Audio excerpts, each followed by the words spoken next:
In today's episode of the Daily Brief, I'll talk about two interesting stories.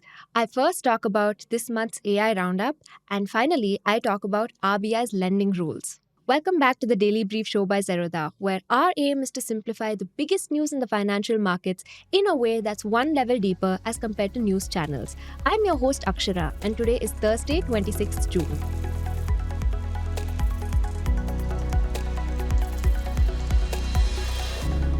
Coming to the first story, there's almost too much happening in the world of AI these days, and we try to cover every development in the world of business and economics that we think you guys should know, which is why every once in a while we'll do a complete roundup.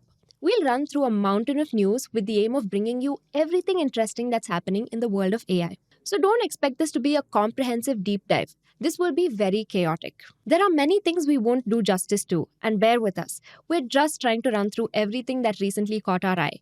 Maybe it'll catch yours too. So, what's the next great move? The first mode of generative AI to burst into public consciousness were all the chatbots, and in some ways, that market is already maturing. New cutting edge chatbot models are breaking onto the scene on a bi weekly basis. And consider this, we wrote our last AI roundup barely a month and a half ago. And in just the few days since, the three frontrunners, OpenAI with O3 Pro, Anthropic with Opus and Sonnet 4, and Google with the new variants of Gemini 2.5 Pro, have each come out with genre beating models. Here's our hot take though. If AI companies are looking for a clincher that'll let them dominate the space, we don't think it'll come from these incremental improvements. It might turn out that one of these companies put out a chatbot so superior that it overwhelms its competitors. For our money though, that's unlikely. To us, there's a good chance that the next big AI move comes from outside this limited arena, from all the novel experiments in spaces that are, so far, less crowded. One potential battleground of the future, for instance, that's already heating up is around non textual modes of generative AI, like image or video generation. Take video. When we wrote the last edition of this roundup last month, we still thought video based AI was a creepy, hallucinogenic nightmare. Turns out it got really good really fast. And Google briefly broke the internet when it introduced its new video generation AI, VO3. The company has a massive advantage. YouTube has nearly endless amounts of video content for its models to train on. That's a moat that nobody else has. And by training on those billions of hours of video content, its models have gained an almost eerily good sense of how the world works. For one, VO3 creates audio to match your video. It's the first to do so, and it's pretty nifty.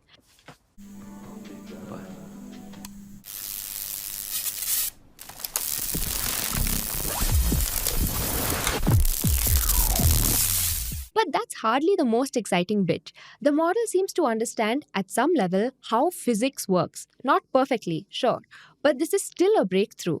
And that's why this is such a new paradigm. That sort of understanding isn't just useful in creating videos, it could help everything from robots to self driving cars.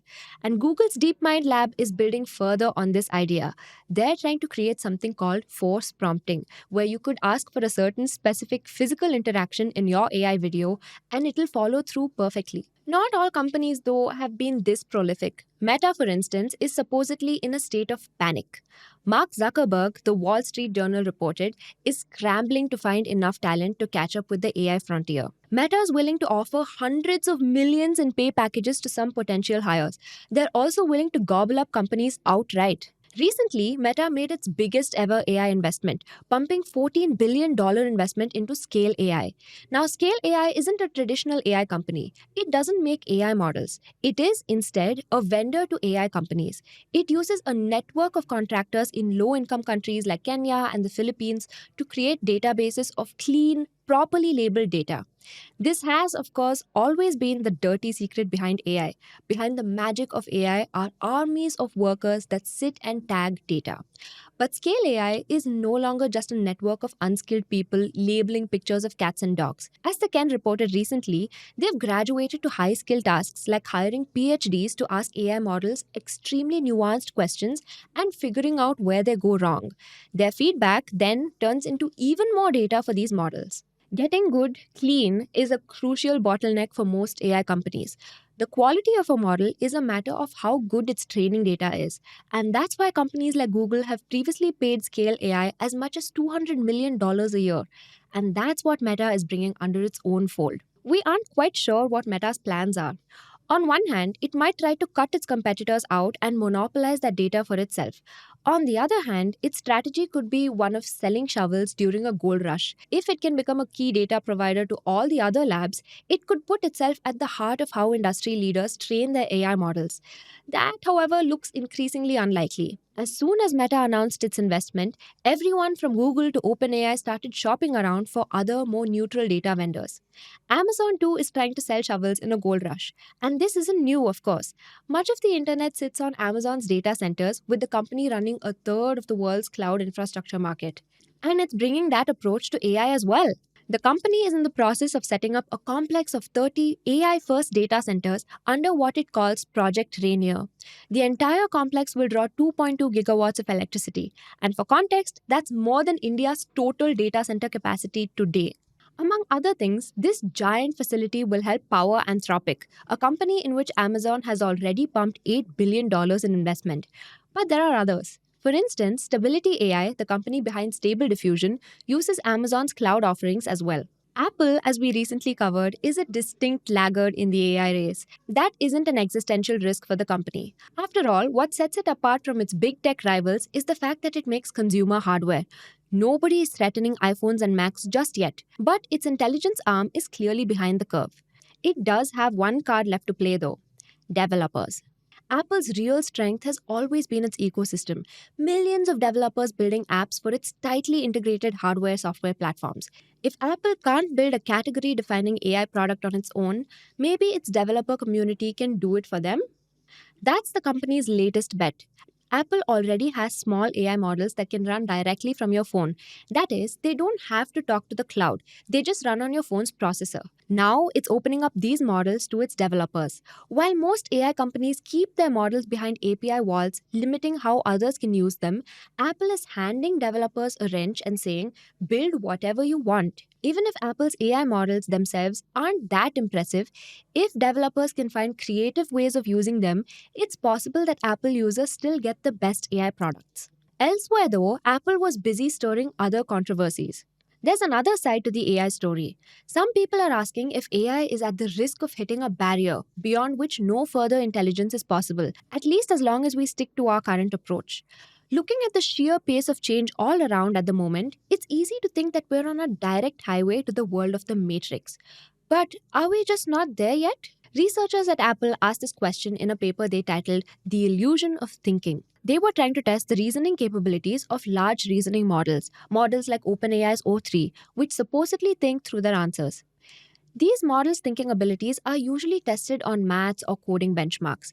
These tests tend to reward AI for getting to the right answer rather than the quality of reasoning. If they got to the right answer but got there through dubious means, for instance by using a rule of thumb that just happened to work, it's hard to catch them. So Apple's researchers instead threw complex, customized riddles at them and then looked at how the models were thinking through them. They found that these models have clear ceilings. They shine when they have to deal with moderate levels of complexity, but once things get harder than that, their reasoning capabilities collapse. They get confused and they give up. They start overthinking about trivial things. The thought process of these models, in a sense, is rather fragile. And this sparked a storm in the AI world. But soon, researchers at Anthropic and Open Philanthropy shot back with their own paper titled The Illusion of Thinking. They basically argued that Apple's researchers had set these models up to fail. AI models have a limited thinking budget. They only have so many tokens they can use. The puzzles they threw at the models either required them to hold on to far too much information or simply could not be puzzled out in a step by step manner. Neither were appropriate for what these models could do. Only the debate didn't end there. This rebuttal was rebutted as well in a paper titled The Illusion of the Illusion of the Illusion of Thinking. This third paper tried to square the other two. On the one hand, it agreed that Apple's researchers had imposed unfair conditions on these models, making it likely that they would fail. On the other hand, it argued that these models were still brittle in how they thought. It wasn't just that Apple was overwhelming these models. Even when models had enough room to think, they still tended to give up early. as the problems got harder.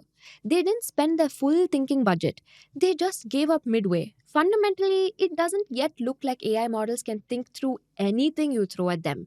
They tend to fall apart for reasons we don't quite understand. There are others who have reached the same conclusion. Researchers at Epoch AI, for instance, think O3 behaves like an over enthusiastic graduate student. It loves name dropping but doesn't seem to understand anything deeply enough to actually build off of that knowledge. But is it impossible for them to get to that level of understanding? Is there some technical barrier they can't scale? We'll be honest with you, we just don't know. Asking us how smart AI can get is like asking your pet dog which smartphone you should buy next. We might be enthusiastic, but we won't be very helpful. That said, this is exactly the kind of question that could shape the trajectory of the world.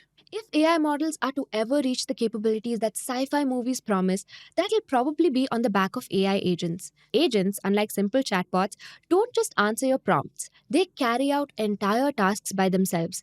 They can figure out the many steps it'll take to complete a job, use different tools or apps to get through them, and adapt as they go. AI models are developing these capabilities surprisingly fast. They are now at a point where they can complete a task that would take an expert human a full hour. And their capabilities, it seems, are doubling every 7 months. At this rate, in a couple of years, you could get an entire day's work done with just a few lines of prompting. If you're worried about AI taking your job, it's agents that you're actually afraid of. You've probably already seen some agents. If you've ever used deep research on an AI model, for instance, you're seeing agents in action. Not just one agent, by the way. Claude recently revealed that it deploys a full team of agents for these queries. And there's an AI lead researcher which coordinates a squad of sub agents, each of whom have a different job. Some handle citations, some run individual searches, some store information, and so on. It's like an entire office that works to resolve your queries. The latest chapter in this race, it seems, is the rise of computer use agents or CUAs. Since we did our last AI roundup, both Google and OpenAI have announced that AI agents can now use your browser. That lets them do all sorts of stuff online a regular human would. They can see your screen and respond to it in real time. They can go to different websites, click buttons, upload files, fill out forms, and much more.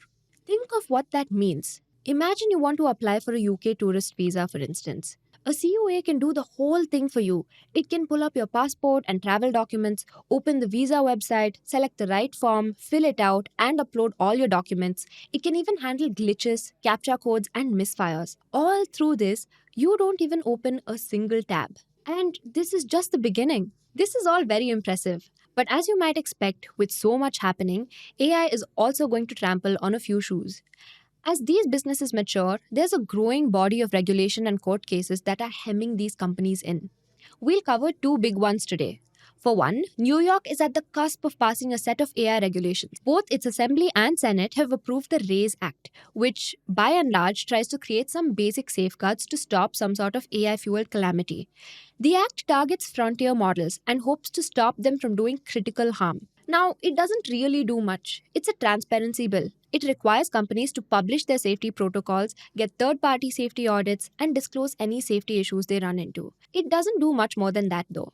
As one commentator writes, it seems clearly to be bending over backwards to avoid imposing substantial costs on the companies involved, even if the state were to attempt to enforce it maximally and perversely. But given that we have no real precedent of how to anticipate or deal with the consequences of AI, this is an important development. It'll set a reference point for AI regulation across the world. A much more lively battle, on the other hand, is happening where these companies have real opponents with their own commercial interests, the fight over intellectual property rights. It's no secret that AI models use huge amounts of data for their training. A lot of that data belongs to others who have a clear copyright over it. And these AI companies haven't exactly asked for their permission. From newspaper articles to pirated books, they've taken reams of data for themselves without compensating the owners. And so, everyone from the Indian Express to the Wall Street Journal have started suing these companies in courts around the world. Legally, though, this is a gray area. Our intellectual property laws were simply not created for this era. They were created for regular humans who copy each other's work. They don't even imagine a situation where a machine reads petabytes of data at one go and then learns to play around with it better than anyone alive. Many legal concepts simply fall apart here. And that's why the Indian government, for instance, has set up a panel to rethink how copyright should work. Recently, the AI company scored a big win. Various authors had recently taken Anthropic to a California district court asking it to pay up for using 5 million books without permission. If the court was strict in how it applied the law, Anthropic would have had to pay hundreds of billions in damages, which would have instantly bankrupted the company. The court, however, sided with Anthropic. See, copyright laws allow people to use others' work without permission for what's called fair use, as long as you're being reasonable and aren't hurting the original work in any way. And to the court, there was no fairer use than creating a transformative technology out of others' work. But there's a twist. Apart from using pirated books to train their models, Anthropic also made a library for itself with these books. And suing them for that, the court held, was perfectly reasonable. So we could cram all this in without turning it into a novel. But the truth is, there's way too much happening in AI right now for anyone to fully keep up.